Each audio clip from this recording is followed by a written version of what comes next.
Hello there, and welcome back to Gaulia. In today's episode, I want to get some serious building done. I think one of the things that I really want to do is just see what a block of the city can start to look like, and then, start expanding out from there. We've done, a lot of work in the last couple episodes on some of these big old buildings.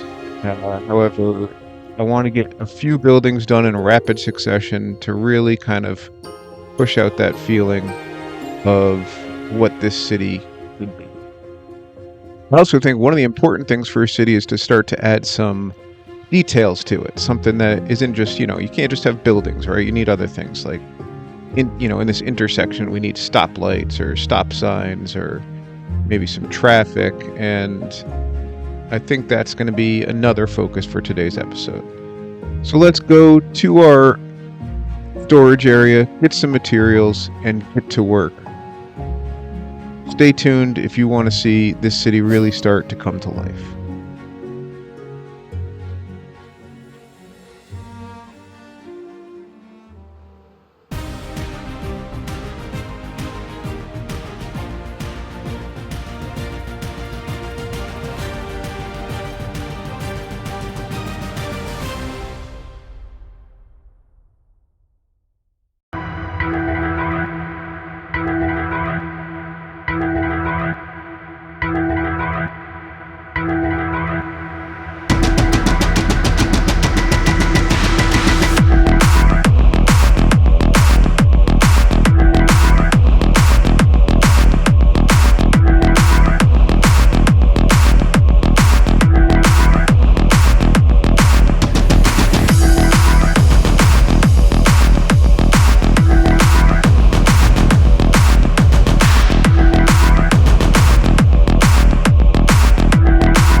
All right. So part of what we wanted to add here was, some row houses is something I really, really wanted to add into this build. And in doing so, I came up with this kind of concept, something that is pretty repeatable. You could easily change the coloring on these. I wanted to keep this kind of brick style. And then on the corner house, I put this kind of Italian restaurant type of thing. I really like this. I think it adds like a nice little area. Like you could imagine people coming here and eating on their corner little pizzeria, Italian restaurant. We got our tables, we've got some shelving, maybe there could be some like, liquor bottles up there. I am going to update at some point to the newest edition because I want the actual shelves. A little wood-fired pizza oven in here even. I worked in pizza shops for a while, so I wanted to have like a little pizza oven kind of area. And, our hostess stand. Just a nice little Italian restaurant. And then over here, we have like our little general store. Kind of little storefront area. Used a lot of different of the bookshelves, the looms and barrels and things like that, to kind of build out this storefront. It seemed like a good excuse to put an ender chest here. Why not? And then finally, I incorporated another one of our friends' builds. This was kind of like the Ghostbusters firehouse. It was made by Withered Golem. So this guy puts a lot of cool details in, texturing. took me a little bit of a time to really build this out. This little car. This is all his design, by the way. Check his channel out. I think he is a fantastic builder and really has a lot of unique and what I consider really cool designs. Like this little Ghostbusters car is just so, interesting and thoughtful. All the little redstone things he put in here as like technology. Even over here, something like this. And it was originally designed with some redstone games upstairs. There's supposed to be beds in here. I just ran out of wool. Really well thought out build, if you ask me. I really ended up liking it, so I chose to incorporate it in this world, especially because I think it sits very nicely in this city block area with this kind of row house style. Like it fit kind of right into that. I could have butted it up right against this if I wanted to. I wanted to leave a little alleyway. I thought it fit real well here, so it was a good place to incorporate it. And one of the things I did is I started working on a street lamp kind of feature, something more modern for our, commercial district area, our residential areas, as opposed to the lantern-based street lights that I used in the industrial area. I wanted something a little bit more modern. So these will age. I don't have the patience to age my copper trapdoors that much, but they'll age, and I think this will be a nice, repeatable street lamp we can put stretching all the way up that way. Now that we got all this building done, it's back to the task of organizing. Something I don't really do very well in Minecraft, but I really try and force myself to in between builds to reorganize everything, store everything where it belongs. I'm trying not to get like shulker monsters everywhere. So one thing I think which is kind of worth mentioning when you're coming around to the idea of maybe building a city is thinking about scale. As I've progressed through some of these builds, I realized that my scale on some of them is slightly off. With the Withered Golem build, it was intentional, right? I wanted to introduce somebody else's build like I did with Charles's build. And I think if you're not really looking too closely, it doesn't really make a difference. But when you start to think like that window is way bigger than the windows over there, right? So it starts to be like even this building, 2 stories here is 3 stories here. Or actually 3 and 4 stories, but if you're looking at the bottom floors, like you could say it's like maybe got a higher ceiling, something like that. So looking at the residential section of it, right, those top 2 floors, those 2 floors take up almost as much space as 3 floors in this building here. Little bit of a mistake on my part. I wasn't really thinking about scale when I designed a lot of these things. Some of these buildings, like these 2 over here, are a different scale. This has 4 blocks in between floors, 5 if you include one of the floors. So this is kind of my ideal scale for this city, I think. You have this block here, which would be your floor, 1, 2, 3, 4, and then your ceilings, which is also the subsequent floor. So it's 5 spaces in between for each floor. I like this because it gives you the ability to have 2 high windows, which I think is the minimum you want to have. You can make 2 by 2 squares or 1 by 2 rectangles, and that would preserve having a window ledge. Or I'm not, a technical term person, but essentially a window isn't floor to ceiling, which most windows aren't. It also gives you the ability to go all the way to the ceiling or all the way to the floor if you really want to make those windows look more elongated or rectangular. One of the skyscrapers I have planned here has taller windows, but on the top floors, you're not really going to notice. You're never going to be in those floors where you're going to see out from it, so it works and preserves the same scale. So I am aware that my scaling is a little bit off, especially in this area. You have 3 different scales right in these buildings. But if I'm all the way back out here, and you have to think like, how many times am I going to be walking in each of these buildings? Most of this is just going to become background noise. As you build more and more buildings, this is most likely your main thoroughfare going from the industrial, and it's just like, to me, it looks great. So, not super concerned about it. But if I was to do this again, I would probably keep a scale which is consistent throughout all the buildings. And moving forward in the city, like I said, I still have I have a build that's planned out for here, one that's planned out for right here, another 2 more towers. Anything. Hell, you stop that. Go ahead. Anything that'll be planned after that. Essentially, I'm going to have all this done for episode 20, and that'll be like our final push for what my current creative world holds, and then it's back to the drawing board. And anything after that will be a consistent scale. Just something that I've been thinking about that I could have done better, and if anybody is building their own cities, maybe something you want to think about as well. I may have mentioned I use this space as my copper aging area. I gotta lay out some of these trapdoors. At least let them work on aging. Oh look, that one already started. So I need some redstone lamps.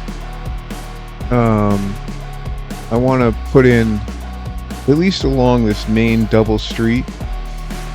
I think it would be a nice idea to have light posts spaced throughout, and then a traffic intersection somewhat here. I have an idea for my traffic intersection as well. I don't know if I like it or not yet. I don't know. I'm probably going to build it and use it for the time being, because the great thing about Minecraft is I can always change things. Oh, I don't have a lot of glowstone, which means it's nether time. I actually died the other day in the nether.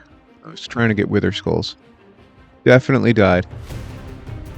I had like 50 something levels, and I'm using them.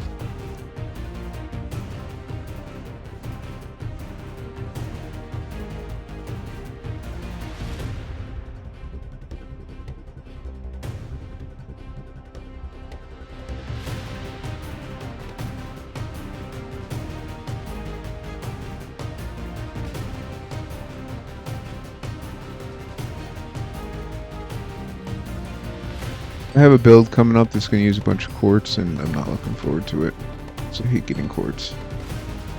It's so much nicer in Bedrock because you don't run into like lava pools underneath about Y15. I find like netherite and quartz farming just almost relaxing in Bedrock because you really, other than the single lava pockets, you don't hit the lava lakes, I should say. Take some of this and put it in there. So what I've gone ahead and done is mapped out the locations where I want to put lights in my creative world, and then made just a schematic to kind of guide me in where I want to place them. So I can go and load that up, and of course I don't have any sticks on me. So it's easier to work schematics and things like that in non-shader mode. They tend to create a little less lag, I think, and also they're more transparent, so you can kind of see them a little bit better. So because I built my first one, and I think I've talked about this before, I like having a point of reference that I can line things up to, and there you go. Oh, I forgot to put the thing on the first one there. That's cool. So I'm just going to go through and build the rest of these.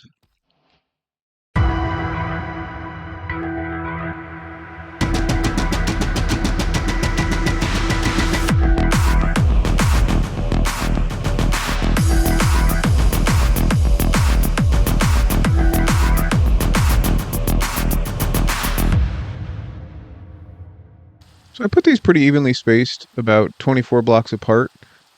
I skipped the one in front of the pizza shop there, the Italian restaurant there, because I thought it was kind of like, I don't know. I like that storefront. I don't want anything in front of it. But now we have 4 of these lights going back, and then let's put little mini ones around the intersection. Those are going to end up being kind of like my walk signals for my traffic lights that I'm going to set up at some point. but they also generate light.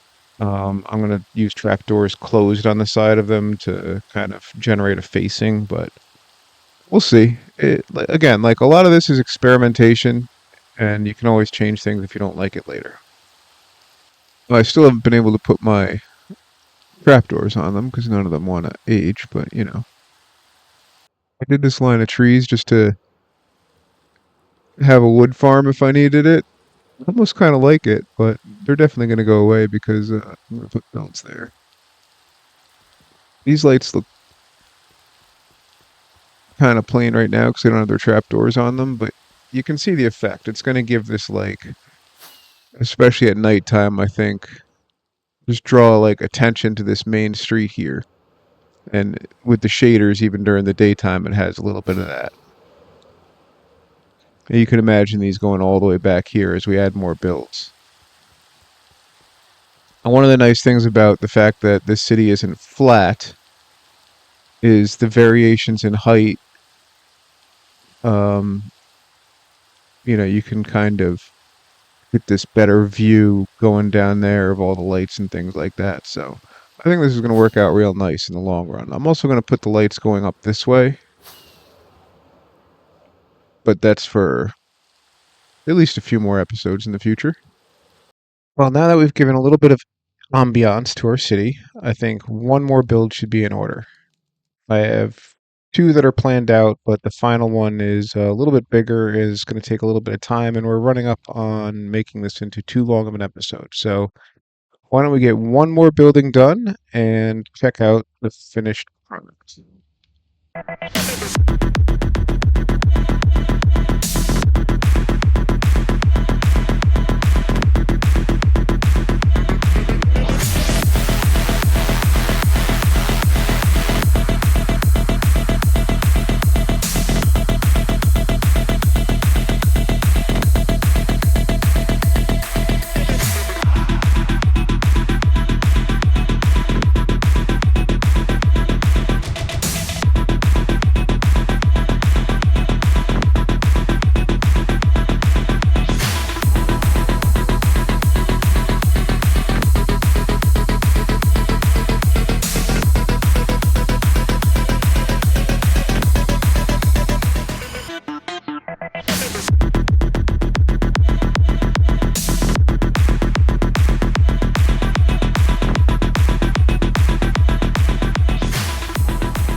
This is kind of always the vision that I had of being able to come through here and just come out into this city.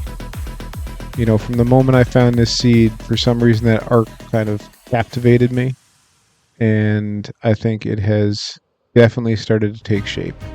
You know, having a build on all three of these corners and these builds out here, you can stand, kind of in this area and really start to think you're actually maybe in a city.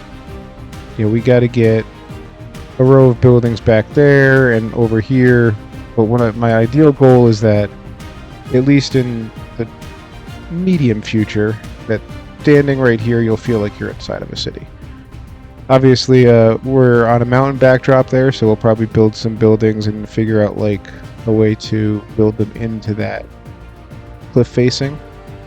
But I do want a line of buildings surrounding this entire area. So this is what we just built. It's like a little, I called it the Lucas Fancy Hotel. I built this in a creative world that I was playing it with my son. So from up here you can kind of see where I have one more build planned out. This will be the final build that I have in my current version of the creative world.